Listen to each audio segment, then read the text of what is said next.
Hello students, good morning. कृषि विज्ञान class में आपका फिर से स्वागत है। कल तक के वीडियो में पढ़ने जो चावल की क्रॉप थी वो कंप्लीट कर ली बेटा। अब चावल की क्रॉप में आज पढ़ेंगे अपन मक्का की क्रॉप। किस क्रॉप बेटा? मक्का की क्रॉप। मक्का का वर्टिकल नेम होता है बेटा जियामेज ए। क्या होता है इसका वर्टिकल नेम? होगा जियामेज ए। क्या होगा बेटा? जियामेज ए। मक्का का वर्टिकल नेम क्या होगा? जियामेज ए। और कुल की कोई समस्या नहीं। मैंने पहले भी कहा था कि जो खाद्यान्न वाली क्रॉप्स है, यानी जो खाद्यान्न वाली क्रॉप्स है वो सारी उनके कुल क्या होंगे? ग्रेवनी या पोएसी होंगी। तो मक्का भी क्या है? खाद्यान्न वाली क्रॉप से, तो इसका कुल क्या होगा? पोएसी। क्या होगा बेटा? पोएसी। और दूसरा कुल होता है ग्रेवनी। पहले ही किताब में ग्रेवनी था, अब इनका कुल क्या कर दिया बेटा? पोएसी कर दिया। अब बात आती है उत्पत्ति स्थान की। मक्का का उत्पत्ति स्थान, उत्पत्ति स्थान क्या है? मैक्सिको। मक्का उत्पत्ति स्थान क्या है बेटा? मैक्सिको। वर्टिकल नेम क्या हो गया? जियामेज ए। कुल क्या हो गया? पोएसी। और उत्पत्ति स्थान क्या हो गया?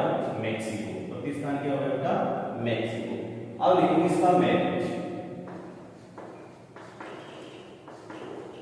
मक्का क्या महत्व होगा? कौन से अनाजों की श्रेणी में रखा गया है? ध्यान रखना, मक्का को मोटे अनाजों की श्रेणी में रखा गया है। इन मक्का में कार्बोहाइड्रेट का अच्छा स्रोत होता है। मक्का के भुट्टे क्या करके सेक के भी खाया जाता है। कार्बोहाइड्रेट से पाई जाती है। मक्का के भुट्टे को सेक भी खाया जाता है। राजस्थान में मक्का को उदयपुर, भीलवाड़ा, चित्तौड़गढ़, प्रतापगढ़, राजसमंद इन जिलों में आसानी से उगाया जाता है। देखो, मक्का को मोटे अनाजों की श्रेणी में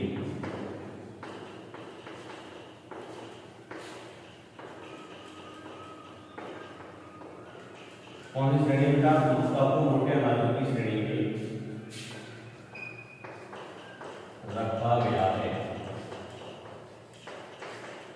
कौन सी श्रेणी में? मक्का को मोटे अनाजों की श्रेणी में रखा गया है। कौन सी श्रेणी में रखा गया है? मोटे अनाजों की श्रेणी में रखा है। मक्का में जो कार्बोहाइड्रेट होता है, कार्बोहाइड्रेट, मक्का में कार्बोहाइड्रेट प्रचुर मात्रा में पाया जाता है।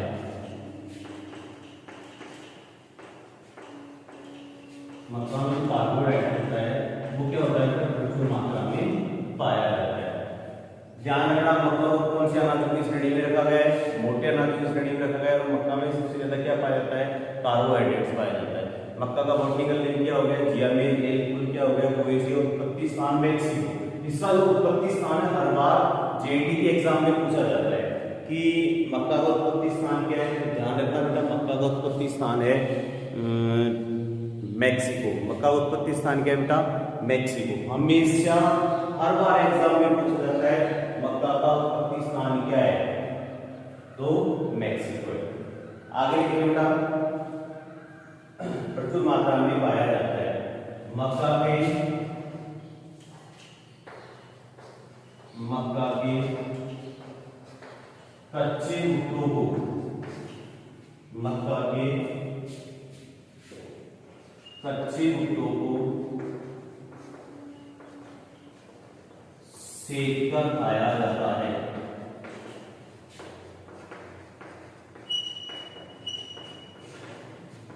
सेक कर खाया जाता है, यानी जो हमारा मक्का कच्चा होता है, मक्का के जो दाने होते हैं वो कच्चे होते हैं, वो क्या करते हैं? तोड़ते हैं और आंच के ऊपर पकाते हैं और उनको आसानी के साथ खाते हैं। बहुत स्वादिष्ट लगते होते हैं।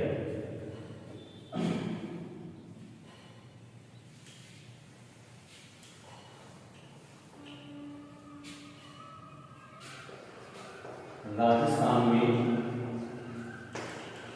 मक्का को उदयपुर, भीलवाड़ा, चित्तौड़गढ़, राजसमंद,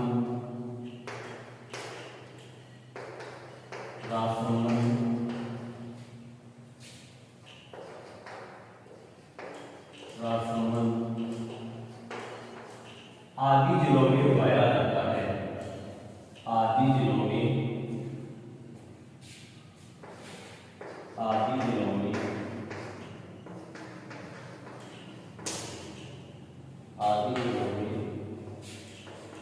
उगाया जाता है। ठीक है बेटा, यानी मक्का को महत्व क्या होगा बेटा? मक्का को मोटे अनाजों की श्रेणी में रखा गया है और इस श्रेणी में मोटे अनाजों की श्रेणी में रखा है। मक्का में जो कार्बोहाइड्रेट्स होता है वो भी क्या होता है? प्रचुर मात्रा में पाया जाता है। और क्या नाम से? मक्का में जो कार्बोहाइड्रेट वो प्रचुर मात्रा में होता है। मक्का के अच्छे भुट्टे को सेक कर खाया जाता है। और मक्का की खेती कहाँ कहाँ होती है? उदयपुर है, चित्तौड़गढ़ है, भीलवाड़ा है, राजसमंद है, इनमें मक्का की खेती की है। अब जो चित्तौड़गढ़ एक ऐसा जिला है खरीफ में उगाते हैं, लेकिन वहाँ रबी में भी इस फसल को उगाया जाता है, इसी मक्का को उगाया जाता है। अब पढ़ेंगे बेटा इसका जलवायु।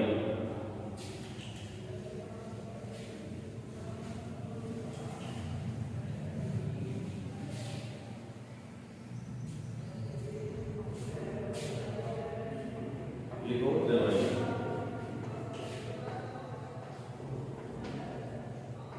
अब मक्का कौन सी जलवायु में उगाया जाता है? ध्यान रखना, मक्का हमेशा उष्ण एवं आर्द्र जलवायु में उगाया जाता है। कौन सी जलवायु में उगाया जाता है बेटा?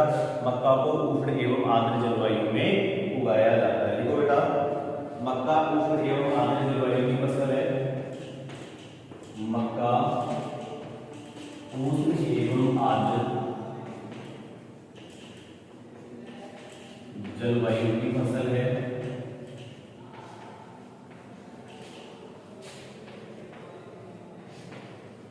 मक्का उष्ण एवं आर्द्र जलवायु की फसल है। मक्का के लिए कितना डिग्री? 24 से 30 डिग्री। मक्का के लिए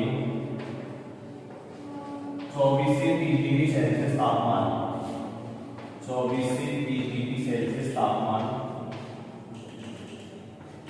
सर्वोत्तम माना जाता है। सर्वोत्तम माना जाता है। यानी मक्का के लिए कौन सी जलवायु होगी बेटा? उष्ण एवं आर्द्र। जबकि अपन ने धान की जलवायु पढ़ी थी, वो जलवायु कौन सी थी? उष्ण एवं जल। यानी उसके लिए कौन सी जलवायु थी? उष्ण एवं नम जलवायु थी। जबकि इसलिए कौन सी जलवायु? उष्ण एवं आर्द्र जलवायु। यानी मक्का के लिए कौन सी जलवायु होगी? उष्ण एवं आर्द्र जलवायु। टेम्परेचर कितना हो गया मक्का के लिए? 24 से 30 डिग्री सेल्सियस तापमान क्या माना जाता है? सर्वोत्तम माना जाता है। पौधों की अच्छी वृद्धि के लिए पौधों की अच्छी वृद्धि के लिए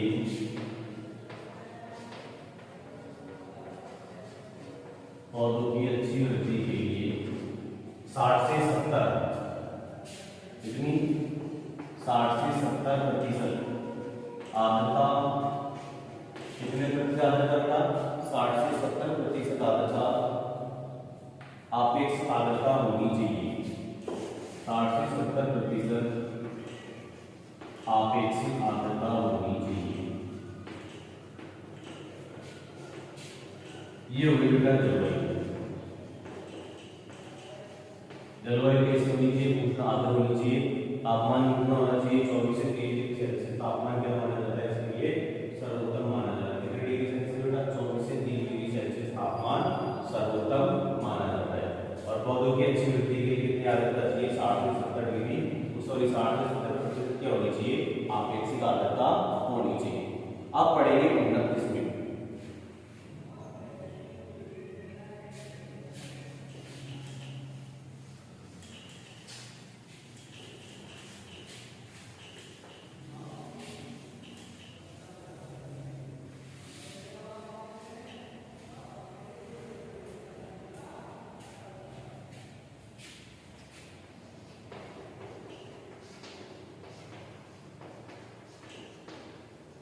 उन्नत किस्में।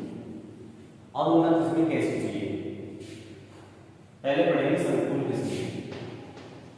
पहले क्या पढ़ेंगे? संकुल किस्में, बहुत इंपॉर्टेंट है संकुल किस्में। संकुल किस्में लिखो बेटा, संकुल मक्का माही ग्वल, संकुल मक्का माही ग्वल, संकुल मक्का माही कंचन,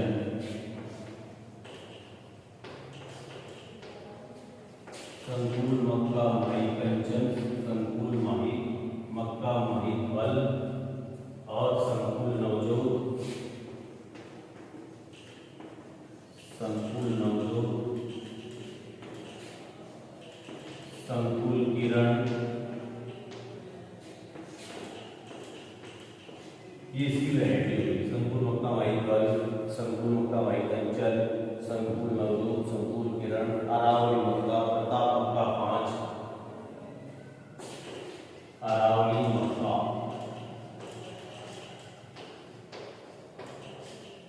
अरावली मक्का और एक प्रताप मक्का 5।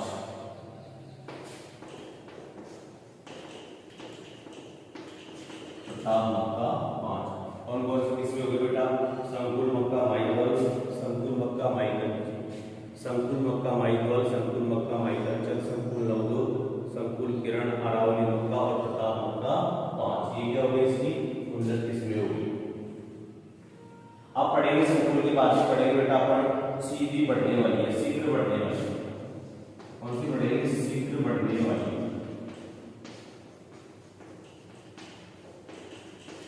शीघ्र बढ़ने वाली। याद रखना संकुल मक्का माही ग्वल, संकुल मक्का माही कंचन, संकुल नवजोत, संकुल किरण, अरावली मक्का, प्रताप मक्का 5। एक बार रटा मारो बेटा, संकुल मक्का माही ग्वल, संकुल मक्का माही कंचन, संकुल नवजोत, संकुल किरण। हर बार एग्जाम में इससे पूछा जाता है कि निम्न में से संकुल मक्का की किस्म कौन सी है? तो ध्यान रखना संकुल मक्का माही ग्वल, संकुल मक्का माही कंचन। अब इनके पीछे आगे से क्या कर रहे हैं? माही ग्वल माही कंचन।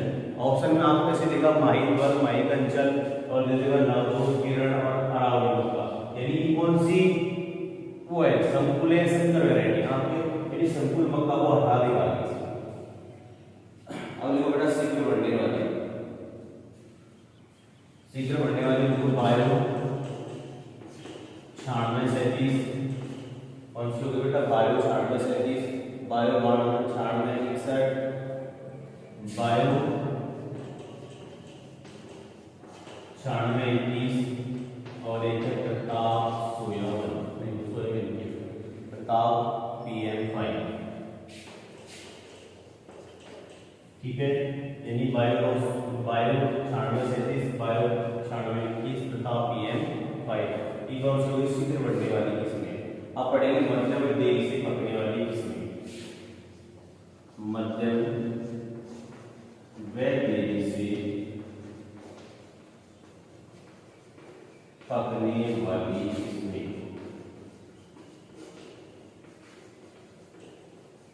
मध्यम व तेजी से पकने वाली किस्में। अब गंगा सफेद 2, गंगा सफेद 2, गंगा सफेद 2, फिर गंगा 11, ऊपर लिखता हूं गंगा सफेद 2, गंगा 11, डॉक्टर 103, मक्का माही ग्वल।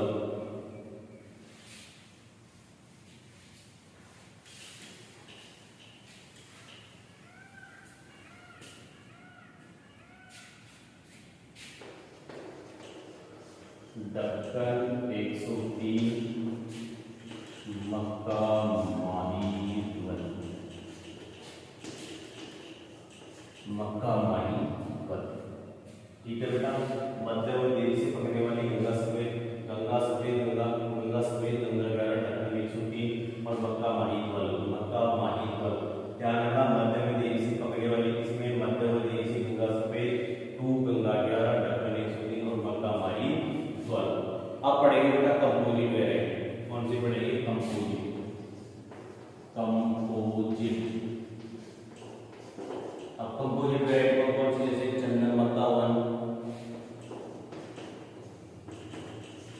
चंदन मक्का 1। कौन कौन से हो बेटा? चंदन मक्का 1, चंदन मक्का 3, चंदन मक्का 3, चंदन मक्का 1, चंदन मक्का 3 और चंदन सफेद मक्का 2, चंदन सफेद मक्का 2। ये हो गई कंपोजिट वैरायटी। ध्यान रखना, चंदन मक्का 1, चंदन मक्का 3, चंदन सफेद मक्का 2। ये वैरायटी कौन सी वैरायटी होगी? Composite variety. कौन सी बेटा? Composite variety. अब पढ़ेंगे बीज दर एवं बीजोपचार। तो पढ़ेंगे बीज दर एवं बीजोपचार।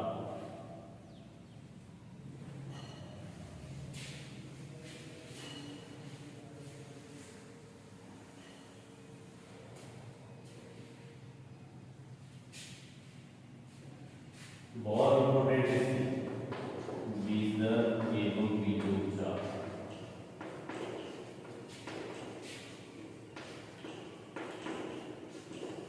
मक्का की संकुल किस्में, यानी मक्का की जो संकुल किस्में हैं उनके लिए कितने बीज दर की आवश्यकता होती है? ध्यान रखना, 18 से 20। मक्का की संकुल किस्में उनके लिए बीज दर कितनी चाहिए बेटा? 18 से 20। और जो संकर किस्में उनके लिए कितना चाहिए? 20 से 25। यानी संकुल के लिए तो 18 से 20 और संकुल के लिए 20 से 25। कितनी होती है? संकुल के लिए तो 18 से 20 और संकर के लिए 20 से 25। लिखो बेटा, मक्का की संकुल किस्मों के लिए, मक्का की संकुल किस्मों के लिए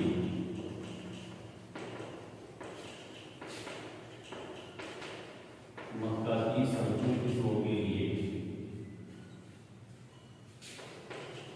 18 से 20 केजी तथा संकर किस्मों के लिए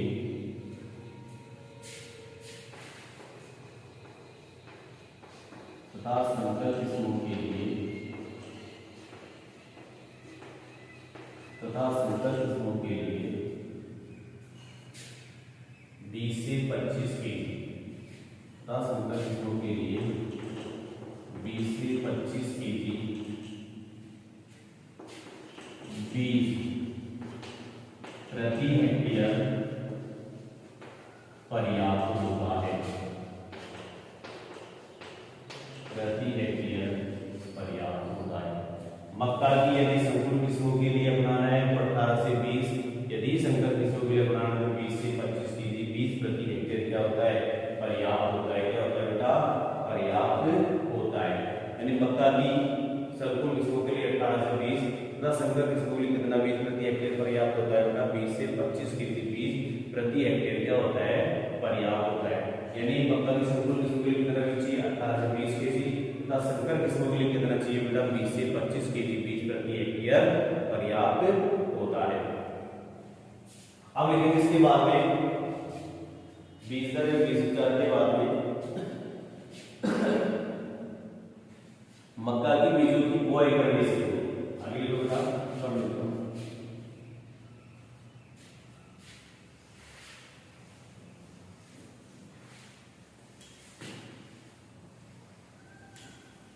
मक्का की बीजों की बुआई करेंगे उससे पूर्व क्या करेंगे?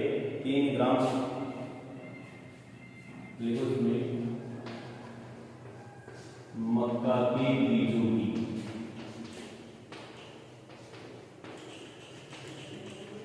बुआई करने से पूर्व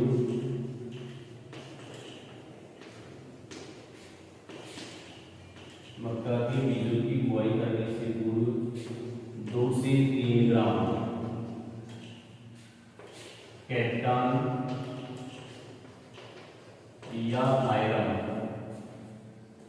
कैप्टान या थायरम प्रति किलो बीज की दर से, प्रति किलो बीज की दर से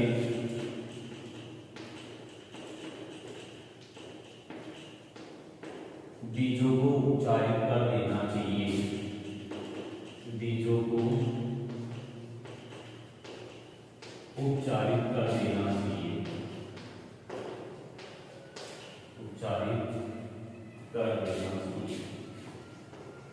ठीक है बेटा।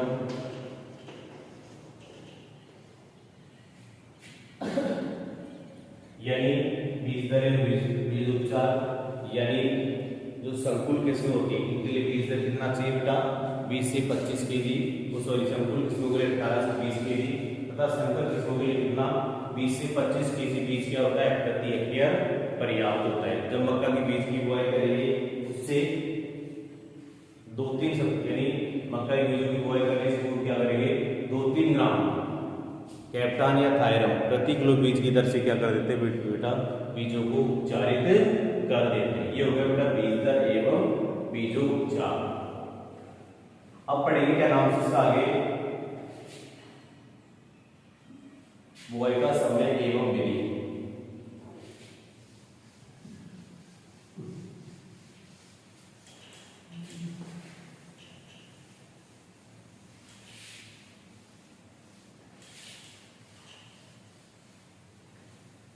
बुआई का समय एवं विधि।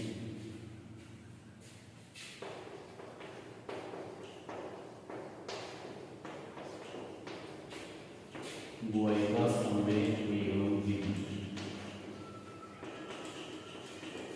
बुआई का समय एवं विधि। देखो मक्का की बुआई, मक्का की बुआई खरीफ की फसल में, मक्का की बुआई खरीफ की फसल में यानी मक्का की बुआई खरीफ की फसल में कौन से माह में करेंगे ध्यान रखना जून जुलाई माह में करेंगे। कौन से माह में करेंगे बेटा जून जुलाई माह में मक्का की बुआई खरीफ की फसल में जून जुलाई माह में तथा रबी में अक्टूबर नवंबर माह में। कौन से माह में बेटा अक्टूबर नवंबर माह में, अक्टूबर नवंबर माह में नवंबर तथा जायद में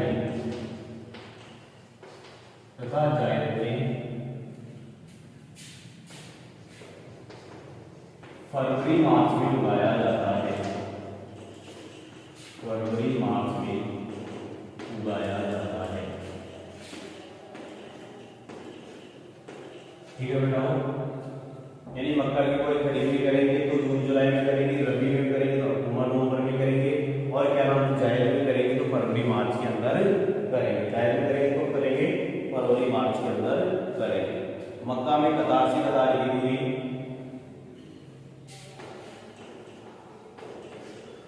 मक्का में कतार से कतार की दूरी, मक्का में कतार से कतार की दूरी 60 सेंटीमीटर तथा पौधे से पौधे की दूरी, तथा पौधे से पौधे की दूरी यानी मक्का में कतार से कतार की दूरी तो क्या है 60 सेंटीमीटर तथा पौधे से पौधे की दूरी क्या हो गई, तथा पौधे से पौधे की दूरी 25 सेंटीमीटर रखी जाती है। 25 सेंटीमीटर रखी जाती है। मक्का को कितनी गहराई में जाता है 5 से 6 सेंटीमीटर की गहराई पर बोया जाता है। मक्का को 5 से 6 सेंटीमीटर की गहराई पर बोया जाता है।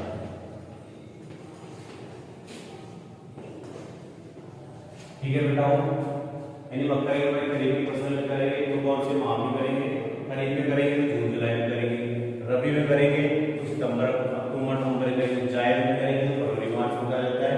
मक्का में कसार से होता है तो क्या रखते हैं 60 सेंटीमीटर तथा पौधे से पौधे की दूरी क्या रखते हैं 25 सेंटीमीटर रखी जाती है। कितनी सेंटीमीटर की जाती है बेटा 25 सेंटीमीटर। कितनी गहराई होते हैं 5 से 6 सेंटीमीटर की गहराई इसकी बुआई कर देते हैं। अब पढ़ेंगे खाद एवं पोषण।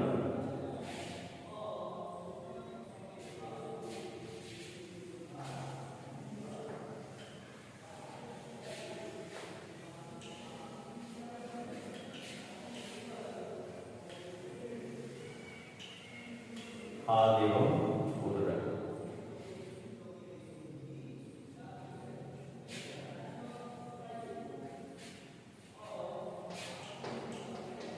खाद एवं उर्वरक, खाद एवं उर्वरक। अब इतनी मक्का की अच्छी फसल के लिए, मक्का की अच्छी फसल के लिए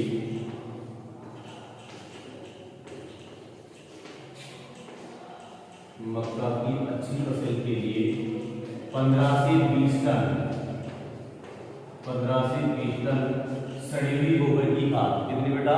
15 से 20 टन सड़ी हुई गोबर की खाद, 80 से 100 किलोग्राम नाइट्रोजन, 15 से 20 टन सड़ी हुई गोबर की खाद,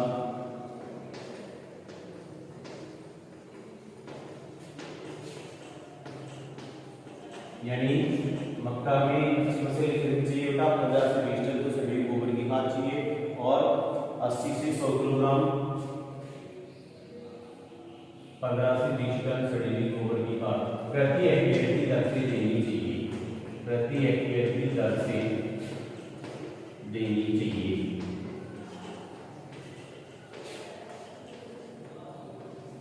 80 से 100 किलोग्राम नाइट्रोजन, 80 से 100 किलोग्राम नाइट्रोजन, 50 से 60 किलोग्राम फास्फोरस, 50 से 60 किलोग्राम फास्फोरस,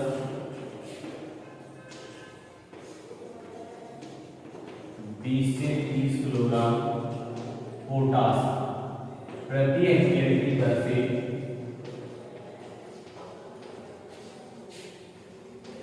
देना चाहिए, प्रति हेक्टेयर की दर से देना चाहिए। ठीक है बेटा, यानी मक्का की अच्छी फसल के लिए कितना चाहिए बेटा? 15 से 20 टन। कितना चाहिए? 15 से 20 टन सड़ी हुई गोबर की खाद प्रति हेक्टेयर देने चाहिए। 80 से 100 केजी। कितना बेटा? 80 से 100 केजी नाइट्रोजन, 50 से 60 केजी फास्फोरस तथा 20 से 30 केजी पोटास प्रति हेक्टेयर की दर से देनी चाहिए। 20 से 30 केजी पोटास प्रति हेक्टेयर की दर से देना चाहिए। यहाँ केजी 50 से 60 केजी और यहाँ पे 80 से 100 केजी प्रति हेक्टेयर की दर से करना चाहिए, देना चाहिए।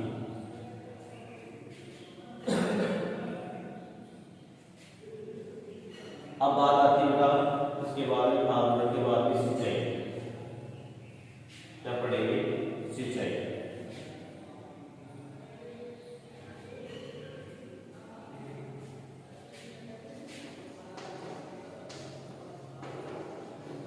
देखो इसमें मक्का की बुआई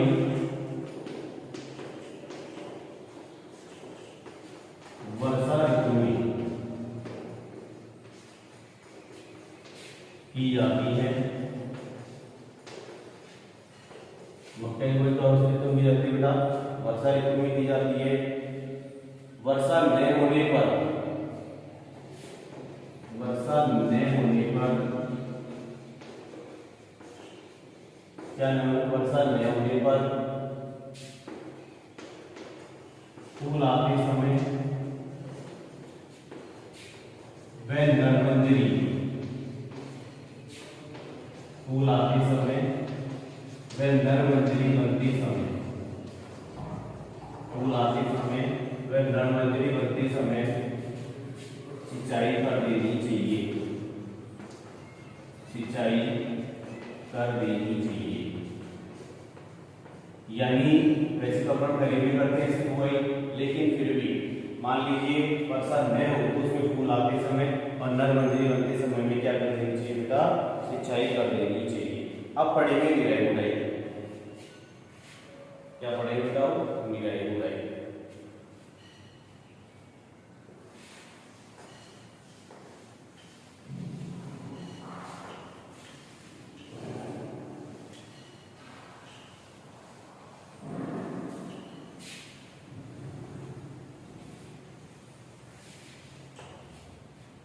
निराई गुड़ाई।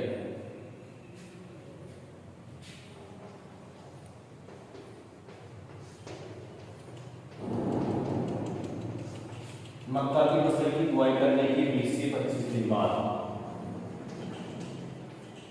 मक्का की फसल की बुआई करने के 20 से 25 दिन बाद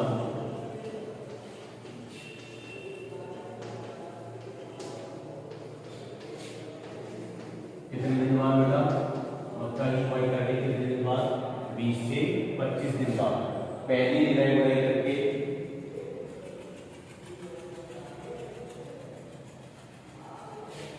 25 दिन बाद तथा दूसरी निराई गुड़ाई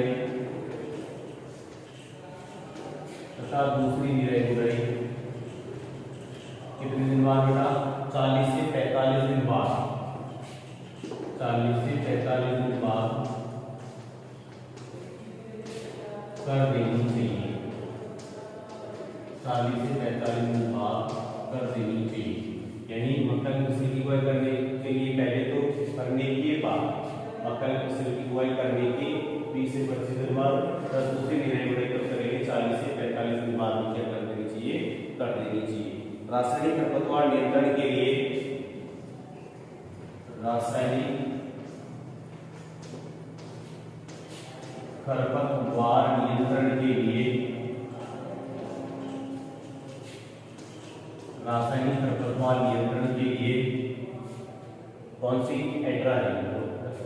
रासायनिक खरपतवार नियंत्रण के लिए सीमाजीन, एट्राजिन सीमाजीन। ध्यान रखना, बाजरे में कौन सी दवा का प्रयोग करते हैं? एट्राजिन का, जबकि इसमें किसका प्रयोग करते हैं? सीमाजीन का प्रयोग करते हैं। नियंत्रण के लिए, रासायनिक खरपतवार नियंत्रण के लिए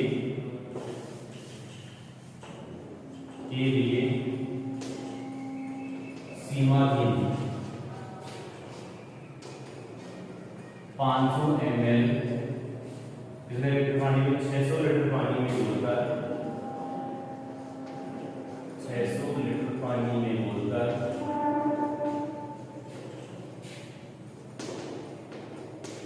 छिड़काव कर देना चाहिए।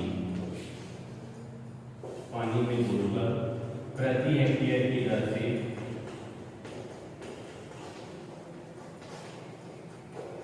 छिड़काव कर देना चाहिए।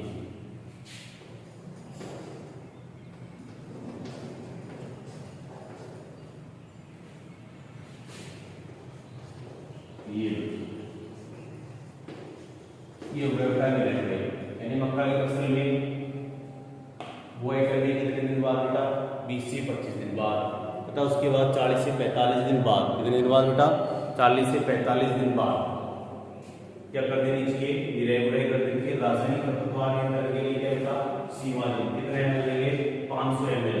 सीमाजीन 500 ml कितने लीटर पानी में घोलेंगे बेटा? 600 लीटर पानी के अंदर घोलेंगे और प्रति हेक्टेयर की दर से क्या कर देंगे? छिड़काव कर देंगे। कल पढ़ेंगे बेटा अपन निराई गुड़ाई के बाद, कल पढ़ेंगे अपन कीट एवं रोग एवं उनके उपचार, इन सभी के बारे में पढ़कर इसके भी कल के वीडियो में क्या करेंगे बेटा? डिस्कस करेंगे। आज अपन ने क्या पढ़ लिया? मक्का का बॉटनिकल नेम क्या हो गया बेटा? जियामेजिल। याद करो, जियामेजिल। कुल क्या हो गया? ग्रेमनिया पोएसी। उत्पत्ति स्थान क्या हो गया? मैक्सिको। जलवायु कैसी? उसका महत्व क्या हो गया? महत्व क्या हो गया बेटा? यानी महत्व क्या हो गया? यानी इसमें क्या पाया जाता है? कार्बोहाइड्रेट्स पाया जाता है। मक्का के अंदर क्या पाया जाता है? कार्बोहाइड्रेट्स पाया जाता है। और क्या नाम से? मक्का के बच्चे को भुट्टो क्या करे? सेक कर भी खाया जाता है। मक्का के बच्चे उठते होते हैं, उनको क्या किया जाता है बेटा? सेक कर खाया जाता है। क्या किया जाता है? सेक कर खाया जाता है। इसकी जलवायु कैसी होगी बेटा? उष्ण एवं नम जलवायु। कैसी जलवायु होगी? उष्ण एवं नम जलवायु। कैसी जलवायु होगी? उष्ण एवं नम जलवायु, सॉरी उष्ण एवं आर्द्र जलवायु। टेम्परेचर क्या होगा? 24 से 30 डिग्री सेल्सियस। अब बात आती है मृदा। मृदा कौन सी थी इसकी बेटा? मृदा नहीं लिखा, ध्यान रखना। मृदा होती है इसकी जल निकास युक्त दोमट मृदा। लिखा देगा मृदा नहीं लिखा, मृदा होती है जल निकास युक्त दोमट मृदा। खेती की तैयारी कर रहे हैं। एक जुताई मिट्टी पलटने वाले से, दो जुताई कल्टीवेटर से करके, और अंतिम जुताई के साथ क्या लगा देंगे? पाटा लगा देंगे। फिर उसके बाद अपने उन्नत किस्में पढ़ी। उन्नत किस्मों के बारे में पढ़ने क्या पढ़ा? बीज दर एवं बीजोपचार पढ़ा। बुआई का समय एवं विधि पढ़ी। फिर उसके बाद में खाद पढ़ा। और खाद के बाद में सिंचाई और सिंचाई के बाद में निराई गुड़ाई। बची हुई जो क्रॉप है अपन कल की वीडियो में चर्चा करेंगे, आज की वीडियो में इतनी चर्चा